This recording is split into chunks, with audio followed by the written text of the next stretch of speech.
अब आवाज नहीं होती। रिंग स्टेन हमने देखा था, साइक्लोप्रोपेन, ब्यूटेन, पेंटेन, हेक्सेन। सबसे ज्यादा डेल्टा एच कंबेशन किसमें था? साइक्लोहेक्सेन में सबसे ज्यादा था डेल्टा एच कंबेशन, क्योंकि that is for one mole. मतलब ट्राई टू अंडरस्टैंड, ध्यान से देखो बच्चों, जिसका मास ज्यादा होता है। अरे शांति, अभी डेल्टा एच कंबेशन लिखना चाह रहा हूं मैं। Delta H कंबेशन is for one mole of compound, ठीक है ना। जिसका मास ज्यादा होगा वो ऑब्वियसली बात है हीट भी ज्यादा रिलीज करेगा। क्लियर है बच्चों? तो इट इज, ये ऐसे आएगा, C3 से ज्यादा C4 का होगा, C4 से ज्यादा C5 का होगा, C5 से ज्यादा C6 का होगा। क्लियर है बच्चों? It depends on mass, more is the mass burn, more is the heat release. लेकिन अब अगर हम देखें डेल्टा एच कंबेशन पर CH2 ग्रुप, मतलब हर एक से हम एक CH2 को बर्न करें, ऐसे मान के चलो। गेटिंग द आइडिया ना? मतलब डेल्टा एच कंबेशन ऑफ C6/6 करेंगे हम। समझ आ रहे नहीं आ रहे? साइक्लोहेक्सेन का डेल्टा एच कंबेशन बाय 6 करेंगे, साइक्लोपेंटेन का डेल्टा एच कंबेशन बाय 5 करेंगे हम। लाइक दैट, पर CH2, पर CH2 ग्रुप भी लिखने की जरूरत नहीं, पर CH2 डेल्टा एच कंबेशन पर CH2। ये सबसे ज्यादा किसका होगा? दैट डिपेंड्स ऑन, अब हाँ, क्योंकि यहाँ पे हमारा मास जो हम बर्न कर रहे हैं वो सेम कर रहे हैं, पर CH2 कर रहे हैं। ठीक है ना बच्चों? तो that depends on the stability of the molecule. तो सबसे ज्यादा किसके लिए होने वाला है बच्चों? It is going to be maximum for C followed by C4, like that. तो मैं इसको लिख देता हूँ, मैक्सिमम फॉर साइक्लोप्रोपेन। ये चीज समझ आई नहीं आई बच्चों? Clear or not guys? क्योंकि इसमें सबसे ज्यादा रिंग स्टेन है, ये सबसे अनस्टेबल मॉलिक्यूल। समझ आ रहा नहीं आ रहा बच्चों? मैक्सिमम स्ट्रेन इन रिंग, तो ये सबसे अनस्टेबल है, इसलिए इसका प्रोडक्ट बनने की चांसेस सबसे ज्यादा है, या हीट रिलीज सबसे ज्यादा होगी।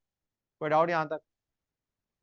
अब आते हैं substituted cyclohexane. Blood has gone to substituted cyclohexane, जहां पे हमने छोड़ी थी लास्ट क्लास।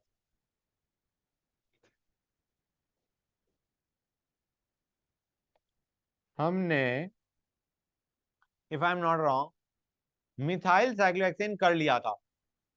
हाँ है ना? मिथाइल साइक्लोहेक्सेन किया था नहीं किया था? जिसमें मिथाइल ग्रुप या तो एक्सियल पे होगा या इक्वेटोरियल पे होगा। इक्वेटोरियल पे होगा तो ज्यादा स्टेबल होगा, एक्सियल पे होगा तो कम स्टेबल होगा। समझ आ रहा है नहीं आ रहा है बच्चों? तो मैं एक काम करूं, मैं एक डायग्राम से बना दूं, मैं इसे बार बार कॉपी करूंगा, तुम हर बार बनाओगे।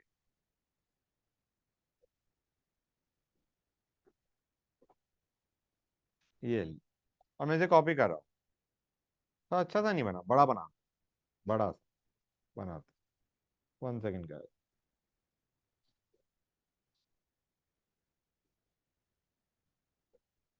ये ठीक लग रहा है, रिलेटिवली बेटर। ओके, 1 सेकंड बच्चों, कॉपी कर लो, बार बार यही करना। अभी तक हमने क्या देखा था? मिथाइल वाला, मिथाइल वाला याद है बच्चों? अब आते हैं disubstitute. Let us go on to disubstitute, disubstituted cyclohexane.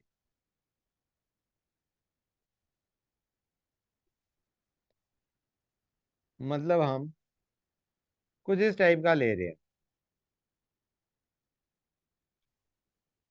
ये है, और दो ग्रुप्स अटैच है। अभी मैं दो CH3 उठा रहा हूँ, 2 CH3 group. We are taking 2 CH3 groups बच्चों। तो गाइस बात ये ठहरी हमारी कि पहले हमें ये देखना पड़ेगा CH3 को कई पोजीशंस अवेलेबल है। 1 2 एडजेसेंट, 1 3 मेटा मत कहो, बेंजीन के हिसाब से उस हिसाब से होता है, एंड 1 4। ठीक है ना बच्चों? क्लियर है गाइस? कोई डाउट यहाँ तक? तो हम दोनों, मतलब जो दोनों ग्रुप्स ले रहे हैं वो CH3 ले रहे हैं। अब अगर दोनों CH3 एक ही कार्बन पे है, तो ऑब्वियसली बात है एक इक्वेटोरियल पे होगा और एक किस पे होगा बच्चों?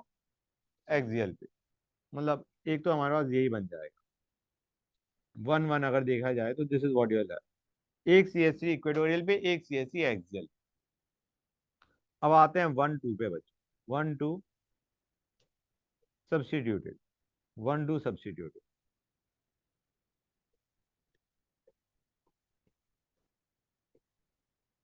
तो बच्चों मैं एक काम करता हूँ, मैं डायग्राम कॉपी कर लूँ, ये हमने ले, ठीक है बच्चों, यहाँ तो कोई डाउट किसी बच्चे को? कोई डाउट नहीं। 1 2 को ऐसे देखो, ये दिख रहा है बच्चों। अब 1 2 में हम पहला केस ले रहे हैं सिस। गाय सिस दो तरीके से बन सकता है, या रेदर देखो बच्चों, CS3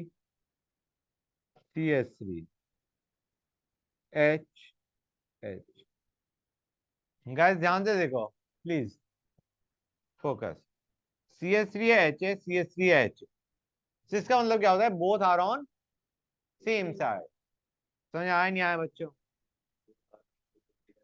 नहीं नहीं नहीं, दोनों सेम साइड में। डू यू रियलाइज, एक इक्वेटोरियल पे होगा, एक एक्सियल पे होगा। दिख रहा है नहीं दिख रहा है? अभी तुम्हें दोनों सीएससी ऊपर की तरफ जाते हुए दिख रहे हैं नहीं दिख रहे हैं?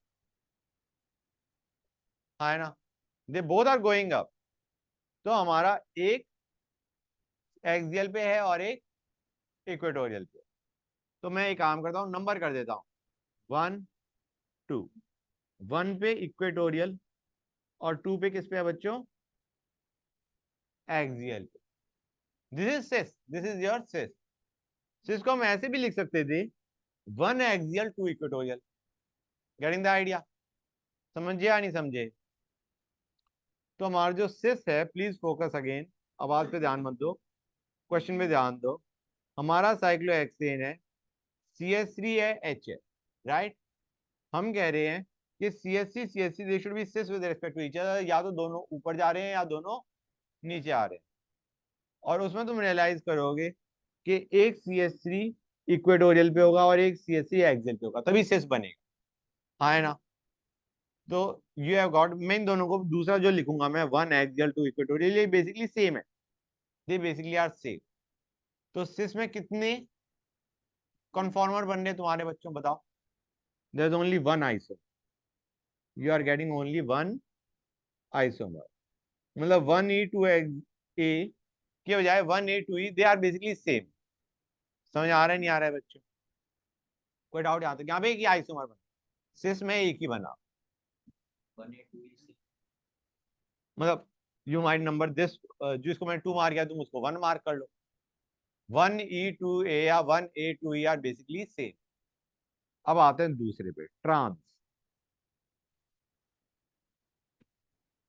ट्रांस पे आते हैं बच्चों। और on a sec guys, let me copy that again. ये देखो बच्चों, 1 सेकेंड गाइस, ये रहा। अब ट्रांस अगर देखेंगे हम, ये हमने बना दिया, ये हमने बना दिया। अब ट्रांस का मतलब है अगर एक ऊपर जा रहा है एक नीचे जा रहा है। यहां पे, is this clear or not? This is one way to get trans, this is one way to get trans. But you can have trans also like, हाँ HH की जगह CH3 लगा दें। देखो बच्चों, CS3 HH। क्लियर है या नहीं बच्चों? अभी जो मैंने पहला बनाया था, that was 1A2A and the next one is 1E2E। मतलब यहाँ पे हमारे पास कितने आइसोमर बने बच्चों? 2 isomers are what we got. कि दोनों एक्सियल हो या दोनों इक्वेटोरियल हो, और दोनों में तुम्हारा ट्रांस बन रहा है, दोनों में ही तुम्हारा ट्रांस दिख रहा है।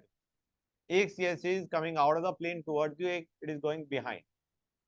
एक ऊपर जा रहा है एक नीचे जा रहा है।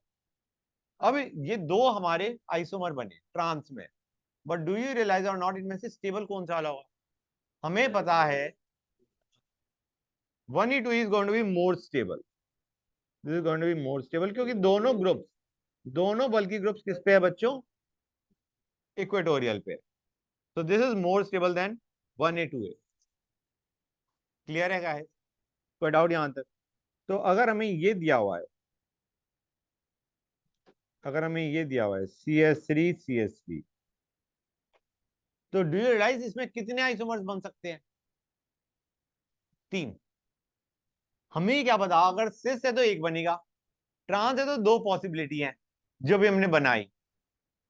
यहाँ पे हमारे पास ट्रांस में 2 पॉसिबिलिटी है और सिस में 1 पॉसिबिलिटी है, और जो हमने कंपाउंड बनाया इसमें हमें पता नहीं सिस भी हो सकता है ट्रांस भी हो सकता है। समझ में आया नहीं आएगा, कुछ क्लैरिटी आई या नहीं आई? तो यहाँ पे तुम्हारे पास 3 पॉसिबिलिटी है, अगर ये सिस है तो 1, ट्रांस है तो 2। Getting the idea or not guys? Clear है यहाँ तक? You have 3 possibilities in this case, जो अभी हमने ऊपर डिस्कस करी है। सिस तो 1, ट्रांस तो 2, और ट्रांस में अगर हमें बनाना है तो हम डाई इक्वेटोरियल बनाएंगे रेदर देन डाई एक्सियल। समझे नहीं समझे guys? Will go for di equatorial rather than di axial. Great, next पे आते हैं। सेकंड केस, ये था हमारा 1-2 substitute. Let us go on to 1-3 substitute. 1-3 substituted.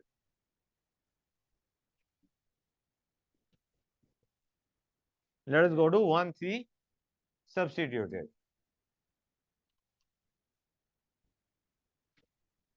हाँ बेटा कुछ कह रहे थे? अब आते हैं 1-3। 1-3 में बेटर ये है कि तुम ऐसे ऑब्जर्व करो, इसको 1 मानो और इसको 3 मानो, मतलब विजुलाइज करना आसान हो जाएगा। This is 1, this is 2, this is 3। 1-3 di substituted. अब यहां पे ध्यान से देखो, तुम्हारा सिस पे आते हैं। किस पे आते हैं बच्चों? पहले सिस पे। मैंने इसमें ऐसे ही लिखा था ना बच्चों, जस्ट लेट मी चेक। हाँ, पहले पे आते हैं सिस।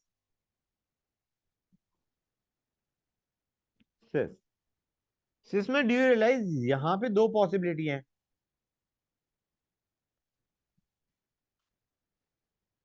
दिस इज सिस, दिख रहा नहीं दिख रहा है बच्चों? हाँ है ना? And you got another possibility. ये अभी हमारा कौन सा है बच्चों? 1A2 1A3। This is 1A3A। अब आते हैं इस पे।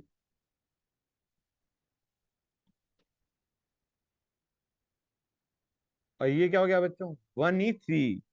ये है 1A3A। और जो सेकंड पॉसिबिलिटी है वो क्या है बच्चों? 1E3E। कोई डाउट यहां तक बच्चों? ज्यादा स्टेबल इसमें कौन सा होगा?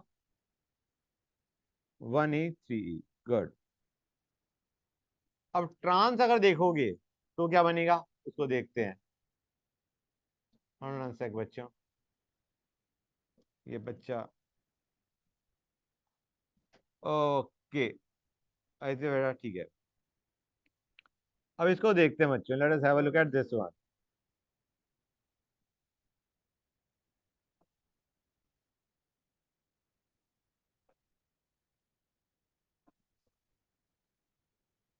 बच्चों भी जरा ध्यान दो प्लीज। ट्रांस का मतलब क्या है? सर ऊपर स्क्रॉल कर दो। हाँ बेटा, जस्ट 1 सेक।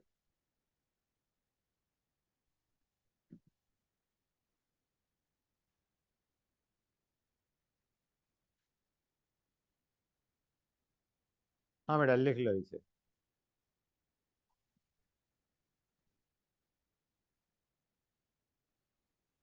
ये हमारा ट्रांस है। समझ आ रहा है नहीं आ रहा है बच्चों? मतलब जो हमारा 1-2 में था, 1-2 में सिस में 1 पॉसिबिलिटी थी, ट्रांस में 2 पॉसिबिलिटीज। यहाँ पे सिस में 2 पॉसिबिलिटीज हैं, ट्रांस में 1 पॉसिबिलिटी है। समझ आ रहा है नहीं आ रहा है बच्चों? यहाँ पे हमारे 2 आइसोमर बनेंगे सिस में, और ट्रांस में 1 आइसोमर बनेगा। क्लियर है गाइस? ग्रेट। अच्छा बच्चों, बाई चांस स्टेबिलिटी पूछी जा रही है इन तीनों की। मतलब पहले ऊपर वाले में देखते हैं, ऊपर वाले में देखेंगे बेटर फील आएगी, क्योंकि हम इसको ये रहा बच्चों इधर बताओ मुझे सबसे ज्यादा स्टेबल कौन सा होगा? डाइक्वेटोरियल। उसके बाद कौन सा स्टेबल होगा? एक इक्वेटोरियल एक एक्सियल। और सबसे कम स्टेबल कौन सा होगा? डायएक्सियल। क्लियर है या नहीं बच्चों? कोई डाउट यहां तक? ग्रेट। 1C में हमारा कौन सा स्टेबल होगा सबसे पहले? अगेन डाइक्वेटोरियल, फिर इक्वेटोरियल एक्सियल और फिर डायएक्सियल। तो यहाँ पे एक चीज हम रियलाइज कर रहे हैं। पहली चीज, अगर हमें इस क्वेश्चन में सपोजिंग जो हमारा 1C सब्स्टिट्यूटेड था, इसमें कोई हमसे पूछता है सिस ज्यादा स्टेबल या ट्रांस ज्यादा स्टेबल, तो तुम कहोगे सर ट्रांस में तो एक पॉसिबिलिटी है, सिस की दो पॉसिबिलिटीज है, तो इनमें से कौन से को कंपेयर करोगे ट्रांस से? नहीं समझ आ रहा? मैं बताना चाह रहा हूं कि हमें जैसे पहले 1-2 में ही देख लेते हैं। हमें देखना है ट्रांस ज्यादा स्टेबल है या सिस ज्यादा स्टेबल है। तो मुझे बताओ इन दोनों में से ज्यादा स्टेबल कौन सा होगा, सिस या ट्रांस? ध्यान से देखो, ये हमारा सिस था, ये हमारा ट्रांस था। ट्रांस में हम डायएक्सियल देखेंगे ही नहीं। अगर हमें सिस और ट्रांस को कंपेयर करना है तो हम किसको कंपेयर करेंगे? ट्रांस का डाइक्वेटोरियल को कंपेयर करेंगे विद सिस। समझ आ रहा है नहीं आ रहा है बच्चों? क्लियर है या नहीं ये चीज? ये जो दो हैं हमारे डाइक्वेटोरियल और diaxial, will forget diaxial because it is highly unstable. Trans को सिस से कंपेयर करना है, will compare diequatorial with equatorial axial. Diaxial exist कर सकता है लेकिन उसको हम कंसीडर नहीं करेंगे when we are comparing trans and cis. हम किन दोनों को कंपेयर कर रहे हैं बच्चों? हम इन दोनों को कंपेयर करें। सिस में पॉसिबिलिटी एक थी, ट्रांस में दो पॉसिबिलिटी थी, तो हमने जो ज्यादा स्टेबल है उसको कंपेयर कर रहे हैं सिस से। तो मुझे एक चीज बताओ, हमारा 1-2 सब्स्टिट्यूटेड में कौन सा ज्यादा स्टेबल होता है, ट्रांस या cis? Trans is more stable. समझ आ रहा नहीं आ रहा है बच्चों? तो कहीं मैं लिख दूं इसे, it is important. Trans di equatorial, it is most stable. Di equatorial basically trans सबसे ज्यादा स्टेबल होगा, जिसमें तुम्हारा 1E 2E है। उसके बाद स्टेबल होगा तुम्हारा सिस विच इज 1E 2A। और सबसे कम स्टेबल होगा तुम्हारा ट्रांस 1A 2A। ये stability order, this is the stability order. तो अगर हमें जस्ट ये चेक करना है कि ट्रांस ज्यादा स्टेबल है या सिस ज्यादा स्टेबल है, हम सीधा क्या कहेंगे, trans is more stable than cis. Trans में हम डायएक्सियल को कंसीडर ही नहीं करेंगे। जब ट्रांस में देखना है तो वो वाला देखो जो ज्यादा स्टेबल है। समझ गए गाइस? अब इस पे आते हैं। इसमें do you realise or not सबसे ज्यादा स्टेबल कौन सा होगा बच्चों तुम्हारा? ये मैंने लिख दिया था ना, यहाँ पे 2 आइसोमर, यहाँ पे 1 आइसोमर। यहाँ पे स्पेशल केस, नॉर्मली हम जानते हैं कि trans is more stable than cis, but in this case what are you going to have guys? Stability order लिख दूं मैं यहाँ पे। स्टेबिलिटी ऑर्डर पे आते हैं, स्टेबिलिटी ऑर्डर पे आते हैं। स्टेबिलिटी ऑर्डर में do you realise or not तुम्हारा सबसे ज्यादा स्टेबल क्या होगा? Cis. Cis cis is going to be 1E 3E। फिर आएगा तुम्हारा क्या बच्चों? Trans 1E 3A। और फिर आएगा तुम्हारा सिस 1E 1A 3A। समझे या नहीं समझे? ये चीज क्लियर हुई या नहीं हुई? मतलब अगर हम नॉर्मली सिस ट्रांस को कंपेयर करेंगे which is more stable over here, cis और ट्रांस को कंपेयर कर रहे हैं, तो you realise cis is more stable than trans. हाँ ये एक स्पेशल केस हो गया, 1-3 के केस में ऐसा ही देखा गया है। समझे या नहीं समझे बच्चों? क्लियर है? समझ भी गए ऐसा क्यों है? अब आते हैं थर्ड पे, 1-4 substituted. Let us go on to 1-4 substituted. हाँ बेटा। को ऐसे ही क्यों बना रहे हैं सर? वैसे बना सकते हैं, एक जहाँ पर है और एक टॉप पे। बेटा ये और ये, नहीं सर, जहाँ पे एक है पहले से वो वाला हाँ पेयर। हाँ बिल्कुल ले सकते हैं, लेकिन उसमें थोड़ा विजुलाइज करना डिफिकल्ट पड़ता है, इसलिए मैंने ये लिया। सेम चीज है, इट इज द सेम। समझ गए? मतलब अगर तुम इसको और इसको लेते हो सिस में और ट्रांस देखोगे सेम स्ट्रक्चर बनेगा, लेकिन कन्वीनियंटली मैंने वो वाला लिया जो आसानी से विजुलाइज हो जाए।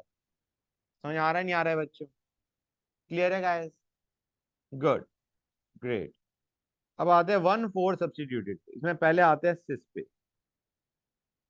Late us go on to cis. Let me again redraw the, copy down the structure. 1 second बच्चों, ये रहा। अब देखो बच्चों, 1/4 का मतलब हो गया ये, एक ये और एक ये। बच्चों दिख रहा है नहीं दिख रहा है गाइस? क्लियर है? This is what we have got. अब सिस में ये बिल्कुल 1/2 वाला फॉलो करेगा। यहाँ पे हमारा सिस क्या आ रहा है बच्चों? 1 इक्वेटोरियल 4 एक्सियल। समझ आ रहा है नहीं आ रहा है बच्चों? बेसिकली एक इक्वेटोरियल एक एक्सियल, इसका दूसरा बनेगा ही नहीं, एक ही आइसोमर बनेगा, 1 आइसोमर। आइडिया इज अगर एक इक्वेटोरियल पोजीशन पे है तो दूसरा किस पे है? एक्सियल पे। तुम रियलाइज करोगे बिल्कुल कौन से की तरह है? 1/2 एडिशन की तरह, सॉरी 1/2 सब्स्टिट्यूटेड के कारण। ओके, क्लियर है गाइस? यहां तक किसी बच्चों को कोई डाउट? तो अब आते हैं ट्रांस पे। ट्रांस में दो पॉसिबिलिटीज हैं, डाई इक्वेटोरियल या डाई इक्वेटोरियल या डाई एक्सियल।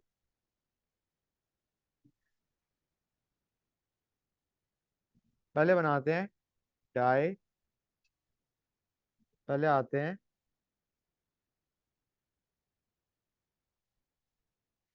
डाई इक्वेटोरियल पे, नेक्स्ट देखते हैं डाई एक्सियल।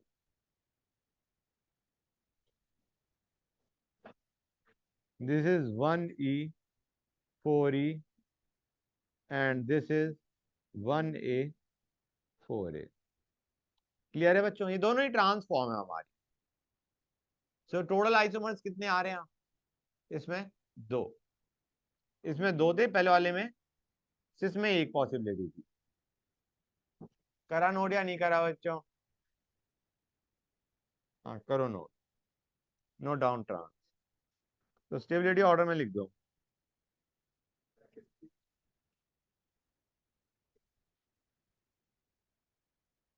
स्टेबिलिटी ऑर्डर पे आते, सबसे ज्यादा होगा हमारा trans 1E 4E, 1E 4E। उसके बाद आता है तुम्हारा सिस 1E 4A, और उसके बाद आता है तुम्हारा trans 1A 4A। Getting the idea or not guys? समझ आ रहा है नहीं आ रहा है बच्चों? ग्रेट। तो यहाँ पे तुम रियलाइज करोगे trans is more stable than cis. कोई डाउट किसी बच्चे को? फाइन। अब आते हैं सम स्पेशल केसेस। हाँ बेटा कर लो नोट। नहीं नहीं कोई दिक्कत नहीं, I am waiting. Note it down guys.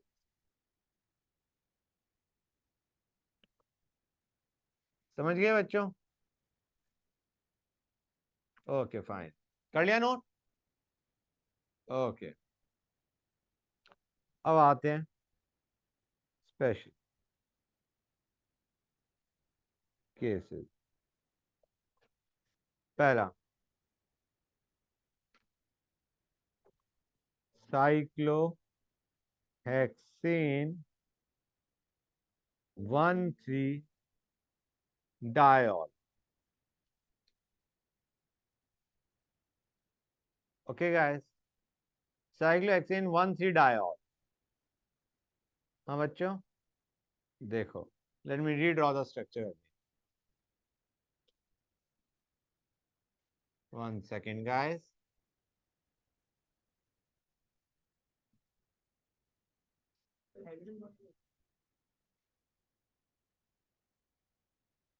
ये हमने लिया साइक्लोहेक्सेन 1,3 डायोल।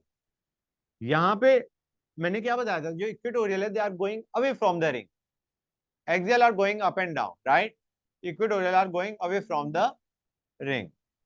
तो गाइस यहाँ पे तुम रियलाइज करोगे, अगर हम सिस की बात करें हम यहाँ पे, तो डू यू रियलाइज एक्सियल में तुम्हारा हाइड्रोजन बॉन्डिंग हो सकती है नहीं हो सकती है बच्चों? मैं इसको दूसरे पेन से मार्क करता हूं, दिख रहा है नहीं दिख रहा है गाइस? Very nice. तो यहाँ पे हमारा डायएक्सियल फॉर्म इज मोर स्टेबल, ठीक है ना बच्चों? देखो हमें पता है इसके अंदर दो पॉसिबिलिटी थी डायएक्सियल 1 3 के अंदर, याद है बच्चों? हमारा एक था डायएक्सियल, एक था डाई इक्वेटोरियल। तो नॉर्मली हम कहते हैं अगर सिस लेते हैं 1 3 में, रिलेट टू दिस, मैं फिर से बता रहा हूँ, कहाँ चला गया हमारा? सिस में दो पॉसिबिलिटी है, डायएक्सियल या डाई इक्वेटोरियल, और ट्रांस में हमारी एक ही पॉसिबिलिटी होती है, एक इक्वेटोरियल पे एक एक्सियल। 1 3 की बात करें, यहाँ पे भी 1 3 है हमारा, साइक्लोहेक्सेन 1 3 डायऑल। यहाँ पे तुम रियलाइज करोगे डाई इक्वेटोरियल की बजाय di axial is possible due to hydrogen bond. कोई डाउट यहाँ तक? Great. Di axial is more stable.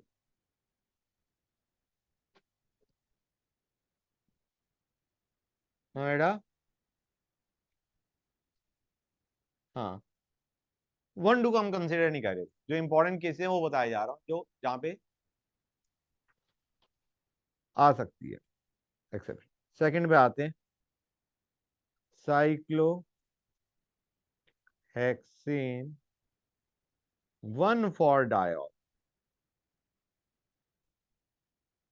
इसमें चेयर फॉर्म हम बनाएंगे, चेयर फॉर्म से सिंपल इसमें बोट फॉर्म हो जाएगी, क्योंकि तुम्हें याद होगा वो जैसे फ्लैगपोल पोजीशन पे याद है बच्चों कौन सी होती थी? हाँ, इसमें boat form becomes more stable.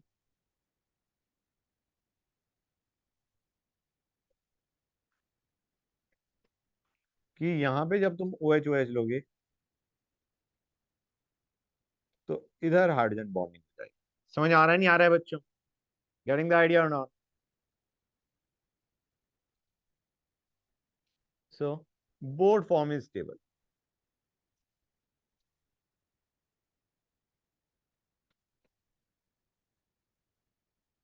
Again due to hydrogen bond. ठीक है बच्चों, कोई डाउट यहां तक?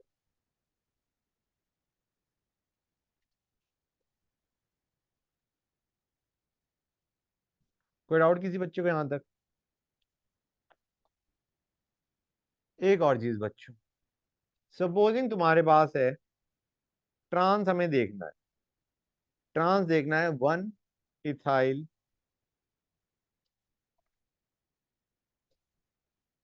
3 आइसोप्रोपाइल साइक्लोहेक्सेन। गाइस 1 3 पोजीशन पे लगे हुए हैं, किस पे लगे हुए हैं? 1 3 पोजीशन पे, 1 पे इथाइल 3 पे आइसोप्रोपाइल, और ट्रांस है। ट्रांस में कितनी पॉसिबिलिटी होती है बच्चों? 1 3।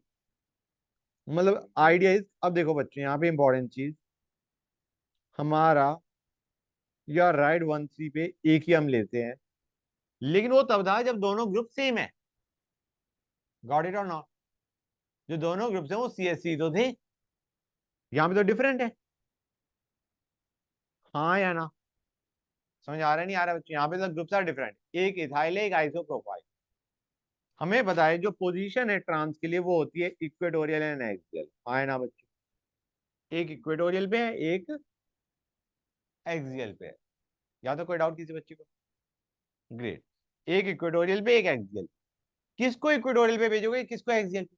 जो ज्यादा बल्की है, जो ज्यादा रिपल्शन कॉज करता है उसे इक्वेटोरियल पे भेज दो। तो हम क्या करेंगे बच्चों? आइसोप्रोपाइल को इक्वेटोरियल पे भेज देंगे और इथाइल को एक्सियल पे भेज देंगे। समझ आ रहा है नहीं आ रहा है बच्चों? Good. Isopropyl will be at equatorial and ethyl will be at ax. समझे या नहीं समझे बच्चों? कोई डाउट यहां तक? एक और देखते हैं, अगर हम ये लेते सिस 1,4 die टर्ड butyl cyclohexane,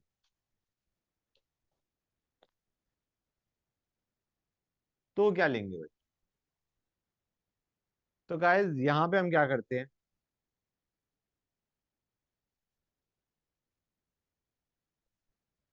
we go for twist boat. मतलब again we are not going for chair, we are going for twist boat. बच्चों ट्राई टू अंडरस्टैंड, ये जो टर्ड ब्यूटाइल है ये हमारा बहुत बल्की ग्रुप है, इट इज टू बल्की। ये है हमारा टर्ड ब्यूटाइल, तुम देख सकते हो बहुत बल्की है। 1,4 दे रखा है, ठीक है ना बच्चों। 1,4 में पॉसिबिलिटी क्या होती है बताना गाइस? सिस की एक ही होती है ना, ई एंड ए, एक इक्विटोरियल पे एक एक्सियल। रिपल्शन बहुत ज्यादा कर रहा है, इसलिए हम इसका ट्विस्ट बोर्ड ले रहे हैं, और ट्विस्ट बोर्ड में भी तुम्हारा इस पोजीशन में भेज दो टर्ड ब्यूटाइल, रिपल्शन बहुत कम कॉज करे। हाँ मतलब यहाँ पे तो हम डिफरेंट ले रहे हैं, ये हमारा ट्विस्ट बोर्ड के अंदर है। ट्विस्ट बोर्ड के अंदर हमने नोमेनक्लेचर नहीं देखी कि अरे को क्या बोलते हैं, लेकिन आइडिया बीइंग ये चीज समझ आई नहीं आई। क्लियर है गाइस? जो ग्रुप लगेगा टर्ड ब्यूटाइल वो इधर लगेगा, so that it is far the maximum away from the ring. समझ आ रहा है नहीं आ रहा है बच्चों? रिंग से सबसे दूर चला जाएगा ये। तो बेसिकली यहाँ पे जो हमारी कॉन्फॉर्मेशन हम लेंगे साइक्लोहेक्सेन की, वो क्या लेंगे बच्चों? ट्विस्ट। कोई डाउट यहाँ तक किसी भी बच्चे को? बोलो गाइस, किसी भी बच्चे को कोई डाउट नहीं? गुड गाइस, अब आते हैं नेक्स्ट पे बच्चे। We are done with the substituted cyclohexane. Substituted हमने कर लिया, खत्म हो गया। हाँ बेटा, स्टार्ट करते हैं बच्चों। Guys, acidic nature of cyclopropane. Guys cyclopropane लिया हम कहते हैं नॉर्मली एल्केन्स में H प्लस निकलने की टेंडेंसी है क्या? नहीं है। बता दूं मैं, H प्लस निकलने की टेंडेंसी काफी कम है, कि C और H उनका इलेक्ट्रोनेगेटिविटी डिफरेंस बहुत कम है। तो H को H प्लस की फॉर्म में निकालना है, मतलब carbon should have a pulling tendency, carbon electron pull करे, और H किसकी फॉर्म में बाहर गया? H plus. ठीक है ना बच्चों? अब आते हैं साइक्लोप्रोपेन, है तो ये भी एल्केन, हाँ है ना। तो इसका हाइड्रोजन निकलने की टेंडेंसी क्यों आती है, उसका रीजन सब हम क्या कहते हैं, ये बना देता, ये बना देता है। क्यों बनाता है? उसके दो रीजन, दो तरीके से समझ सकते हो। एक तो अंडरस्टैंड करो गाइस, ये 60 डिग्री पे है, या हर एक 60 डिग्री पे है, हाँ है ना बच्चों? This is the angle you have between, मेरे को आगे मैं काम करता हूँ, पहले मैं ये लिख देता हूँ, फिर उसके बाद समझाया, that would be convenient. 60 degree का मतलब क्या हो गया बच्चों? एंगल स्ट्रेन आएगा, हाँ है ना? कि हाइब्रिडाइजेशन क्या बता रही है? 109.5 डिग्री होना चाहिए। तो basically there is angle strain, and in order to minimize angle strain,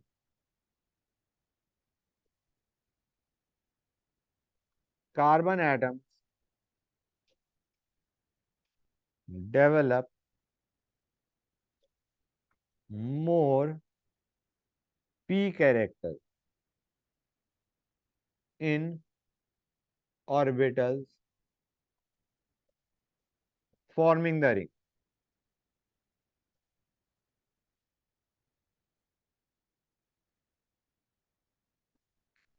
and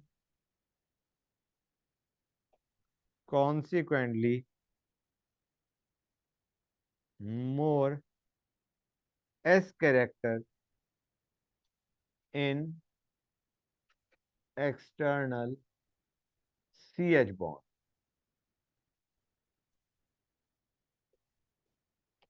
okay बच्चों, CH bonds rather, दो H, and due to more S character,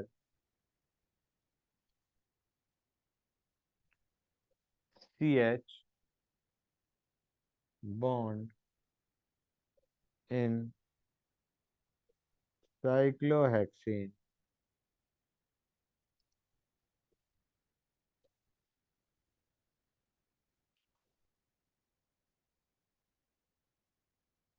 easily broken as compared to propane.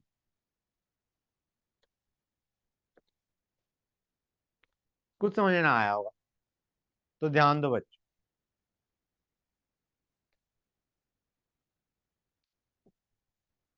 Guys ऐसे देखो, start करें, कर लिया note? Okay guys, हम ये कहना चाह रहे हैं साइक्लोप्रोपेन है तो इसमें एंगल 60 है, राइट? 60 as compare to 109.5। अच्छा, जो अनहाइब्रिडाइज्ड पी ऑर्बिटल्स होते हैं उनके बीच में एंगल क्या होता है? पीएक्स पीवाई के बीच में एंगल क्या होगा?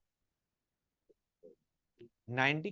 पीएक्स पीवाई पीजेड के बीच में एंगल क्या होता है? 90। तो हम क्या कहते हैं यार, अगर 109.5 है, अगर हम 109.5 के कंपैरिजन में 60 देखें तो स्ट्रेन ज्यादा है, लेकिन अगर 90 के कंपैरिजन में तुम देखोगे 60 को तो स्ट्रेन कम होगा। हाँ या ना बच्चों? आइडिया इज, ये जो हमारे बॉन्ड है कौन से बच्चों? सीसी बॉन्ड है, इनके अंदर पी नेचर, पी कैरेक्टर ज्यादा आ गया। ये जो हमारे सीसी बॉन्ड बने हुए हैं, कार्बन कार्बन का जो बॉन्ड है उसमें पी कैरेक्टर ज्यादा आ गया स्ट्रेन को कम करने के लिए। मतलब हम एक तरीके ये कहना चाह रहे हैं कि जो सीसी बॉन्ड्स हैं इनके अंदर P character, that unhybridised P orbitals वाला जो कैरेक्टर है वो आ रहा है। मतलब यहाँ पे जो हमारी हाइब्रिडाइजेशन sp3 थी उसके अंदर sp3 में पी कैरेक्टर इज इंक्रीज, कि पी कैरेक्टर इंक्रीज हो गया, वो 90 से हम 60 की तरफ जाना चाह रहे हैं रेदर देन 109.5 से 60 की तरफ। समझ गए गाइस? तो हम क्या कहेंगे कि ये जो सीसी बॉन्ड्स हैं, जो हमारे ऑर्बिटल्स इसके इन्वॉल्व हैं इन रिंग फॉर्मेशन, उसमें पी कैरेक्टर बढ़ गया। क्लियर है गाइस? और अगर इनमें पी कैरेक्टर बढ़ गया तो do you realize in bonds के अंदर एस कैरेक्टर बढ़ जाएगा। अगर हमारा सीसी बॉन्ड्स के अंदर तो जो ये ऑर्बिटल्स हैं, नीचे वाले जो ऑर्बिटल्स हैं जो रिंग फॉर्मेशन में इन्वॉल्व है, अगर उनमें पी कैरेक्टर ज्यादा है तो हमारे जो सी एच बॉन्ड है उनमें एस कैरेक्टर बढ़ जाता है। और फैक्ट रिमेंबर, ठीक है ना बच्चों? अब क्लियर है? हमारा जो ऑर्बिटल्स हैं which are involve in ring formation उनका पी कैरेक्टर बढ़ गया तो सी एच बॉन्ड का एस कैरेक्टर बढ़ गया। S character relates to electronegativity. याद आ रहा है नहीं याद आ रहा है बच्चों? More is the S character, more is the electronegativity. तो बेसिकली क्या होगा तुम्हारा, ये जो सी एच बॉन्ड है इसमें कार्बन का जो एस कैरेक्टर है वो काफी ज्यादा है, जिसकी वजह से it can pull electrons releasing h as h. समझ आ रहा है नहीं आ रहा है? क्लियर हुई ये चीज या नहीं हुई? Got it? So that is why cyclopropane से बनाना, मतलब H प्लस बाहर निकालना basic, that is easier as compare to propane. ठीक है ना बच्चों? No, that was one way to understand कि हमारा why cyclopropane is more acidic than propane. एक और रीजन है, वो रीजन समझने के हिसाब से आसान है। ध्यान से देखो, हम कह रहे हैं यहाँ पे ये वाला एंगल अंदर वाला क्या है? 60। अब एक चीज बताओ, जो मैंने ये बनाया है कार्बन आयन जो बनाया है बेसिकली मैंने, डू यू रियलाइज यहाँ पे एक एच है और एक हमारा पेयर ऑफ इलेक्ट्रॉन्स है। समझ आ रहा है नहीं आ रहा है बच्चों? बेसिकली ये सी एच के दोनों इलेक्ट्रॉन्स कौन ले गया? कार्बन ले गया, तभी तो कार्बन पे नेगेटिव चार्ज आ गया। आया ना बच्चों? बेसिकली H प्लस का लॉस हुआ, तो this is what you get. अब मुझे बताओ, जब हमारा कार्बन आयन बना, लोन पेयर मतलब एक पेयर ऑफ इलेक्ट्रॉन्स आ गया कार्बन के ऊपर, कार्बन के ऊपर क्या आ गया? एक पेयर ऑफ इलेक्ट्रॉन्स आ गया। तुम्हें याद आ रहा है नहीं याद आ रहा है, जब पेयर ऑफ इलेक्ट्रॉन्स है that causes more repulsion as compare to bond pair. Pair of electron, that lone pair causes more repulsion as compared to bond pair. तो बेसिकली यहाँ पे एक्सपेक्टेड नहीं है कि ये वाला एंगल को ये जस्टिफाई कर रहा है, 60 डिग्री को तो नहीं जस्टिफाई कर रहा, लेकिन आइडिया इज यहाँ पे तो वैसे भी एंगल कम होना ही चाहिए था because you had a pair of electron. ये ज्यादा रिपल्शन कॉज करेगा, ये ज्यादा रिपल्शन कॉज करेगा।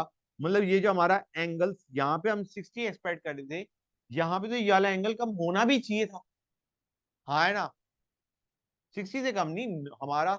जैसे हम ऐसे कहते हैं, try to understand it like this, फिर से समझाता हूँ। ये है, यहाँ पे जो दिक्कत आ रही है वो क्या आ रही है, 109.5 से 60, राइट। यहाँ पे हम कह रहे हैं because of pair of electrons over carbon, because of pair of electrons over carbon, ये रिपल्शन कॉज करेगा। मतलब यहाँ पे एक्सपेक्टेड है that the angle should be less than 109.5 और आ भी यार लेस देन 109.5। तो don't you think this is kind of releasing the strain, strain को थोड़ा कम कर रहा है, क्योंकि यहाँ पे वहां पे तो पहले केस में जो रिएक्टेंट था वहां पे 109.5 से हम 60 की तरफ जा रहे हैं, यहाँ पे the angle should be somehow less than 109.5। समझने के लिए समझा रहा हूँ कि 109.5 के बजाय अब तुम्हारा एंगल शुड हैव बीन 100 से, एग्जांपल के तौर। तो यहाँ पे जो स्ट्रेन आ रहा है वो 100 से 60 का आ रहा है। जो हमारा रिएक्टेंट था, जो हमारा साइक्लोप्रोपेन था, उसमें 109.5 से 60 के बीच का इतना का स्ट्रेन आ रहा था, और जो हमारा प्रोडक्ट है उसमें स्ट्रेन से 100 से 60 का आ रहा है। तो बेसिकली जब हमारा कार्बन में नेगेटिव चार्ज आया तो हमारा स्ट्रेन थोड़ा सा क्या हो गया, कम हो गया। हाँ 100 मैंने एक एग्जांपल लिया, हाँ क्योंकि जो तुम्हारा लोन पेयर है दैट कॉजेज मोर रिपल्शन, जिसकी वजह से angle should be less than 109.5 और लेस देन 109.5 ही है। So this is also a way of understanding why cyclopropane is more acidic than propane. समझे या नहीं समझेगा?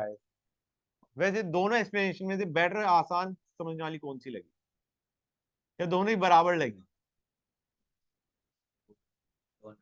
लोन पेयर वाला समझना आसान मेरे को भी समझाने में, that is easier to understand बच्चों के लिए। क्लियर है गाइस? क्लैरिटी आ गई ना? फाइन। तो क्रक्स क्या है, cyclopropane is more acidic than propane. मैं लिख देता हूँ साइक्लो, होल्ड ऑन सेक बच्चों, cyclopropane is more acidic than propane. That's the crux. That is the crux बच्चों। कोई डाउट यहां तक किसी बच्चे को? कोई डाउट नहीं? Well that is enough.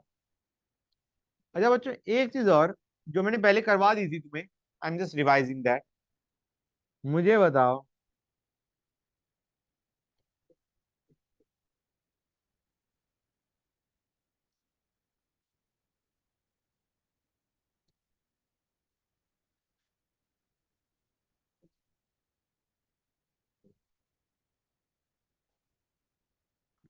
बच्चों इनमें से ज्यादा एसिडिक कौन सा होगा? जब एसिडिक का हम क्वेश्चन कर ही रहे हैं तो मैं पूछना चाह रहा हूँ इन दोनों में से ज्यादा एसिडिक क्यों? नीचे वाला ज्यादा एसिडिक होगा, ओके, क्यों होगा? पहले ये बताओ एच लूज कौन सा करवाओगे? बीच वाला एच लूज होगा, वेरी नाइस। अब जो हम प्लॉट की स्टेबिलिटी देखेंगे, जो कार्बन आयन बनेगा H प्लस बाहर निकलने के बाद, उस कार्बन आयन की स्टेबिलिटी देखेंगे, राइट। अब मुझे बताओ ये वाला कार्बन आयन ज्यादा स्टेबल, नीचे वाला क्यों ज्यादा स्टेबल होगा एज कम्पेयर टू? यहाँ पे दो साइड से रेजोनेंस स्टेबलाइज है, और ऊपर वाले में भी तो दो साइड से स्टेबलाइज है। यहाँ पे COAD को अगर मैं ऐसे बना देता हूँ तो ये भी दोनों तरफ से स्टेबलाइज होगा ना बच्चों। And what is so special कि तुम्हारा नीचे वाला ज्यादा स्टेबल है एज कम्पेयर टू? आइडिया क्या है कि यहाँ पे ऑक्सीजन के पास भी पेयर ऑफ इलेक्ट्रॉन्स है। समझ आ रहा है नहीं आ रहा है बच्चों? ये जो CO है ये कार्बन आयन को भी स्टेबलाइज कर रहा है, मतलब कार्बन आयन के साथ भी रेजोनेंस में इन्वॉल्व है, और ऑक्सीजन के लोन पेयर को भी वो स्टेबलाइज कर रहा है, मतलब वहां पे भी हमारा रेजोनेंस हो रहा है। तो बेसिकली जो राइट साइड वाला CO है वो बेसिकली कार्बन पे जो नेगेटिव चार्ज है उसे कम स्टेबलाइज करेगा, हाँ है ना बच्चों? क्लियर हुई ये चीजें नहीं हुई गाइस? इसे बंद कर दो। बच्चों समझ में आया नहीं आया? ये मेरे ख्याल से बच्चों को याद होना चाहिए था। गाइस क्लियर है यहां तक? तो बेसिकली हमारा जो राइट साइड वाला सीओ है that is involve in cross conjugation. Cross in the sense या तो लेफ्ट साइड वाले को स्टेबलाइज करे या राइट साइड वाले में रेजोनेंस। हाँ है ना? तो बेसिकली यहाँ पे जो कार्बन आयन की स्टेबिलिटी है वो रिलेटिवली कम हो जाए। प्रॉड कम स्टेबल मतलब एच लूज होने की टेंडेंसी कम। अगर कार्बन आयन कम स्टेबल है तो एच लूज करने की टेंडेंसी कम होगी ना बेटा। This is more acid. तो के किसका ज्यादा होगा? नहीं चलता। पी के किसका ज्यादा होगा? के ज्यादा, लॉग के ज्यादा, माइनस लॉग के किसका ज्यादा? ऊपर वाले का। के रिलेट कर रहे हो जो ज्यादा एसिडिक उसका के ज्यादा, पी के रिलेट कर रहे हो तो जिसका के ज्यादा उसका पी के कम बच्चे। Clear or not guys? समझ गए? गलती मत कर देना जल्दी। कोई डाउट किसी बच्चे को? किसी भी बच्चे को कोई डाउट नहीं? That's great.